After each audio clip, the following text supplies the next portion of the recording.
Today we are making some filet mignons. It's definitely one of the best cuts of meat inside of a cow, and I'm going to be showing all of you guys how to properly prepare it. Okay, to start for our seasoning, I'm going to be using salt, pepper, and garlic powder.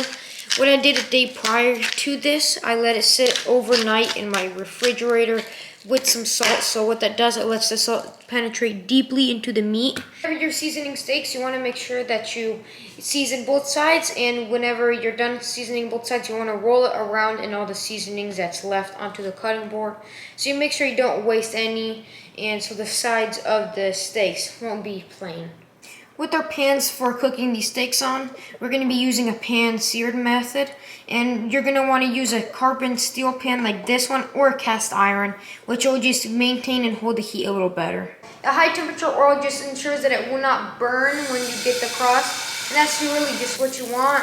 And then you're going to want to put a half stick of butter, garlic, rosemary, and thyme in there. That'll just infuse the steak with good flavor. And you're going to baste it over it. So tilt the pan over.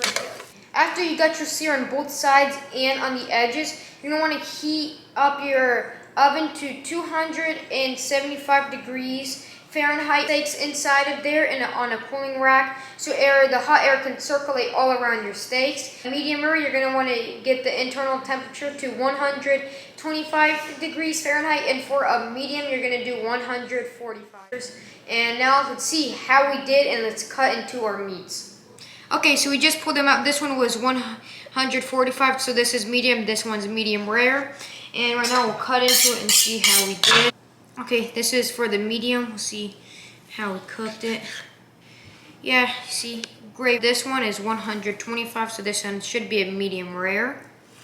So cut into it. And yeah, you got the little gray ring and completely pink in the middle. That is perfect.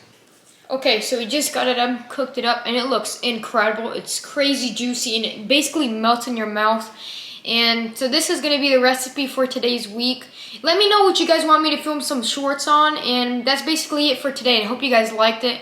And this stuff is crazy. It basically melts in your mouth, and it's so juicy, cooked perfectly. And that'll be it for today's video, and I'll see you in the next one. See ya.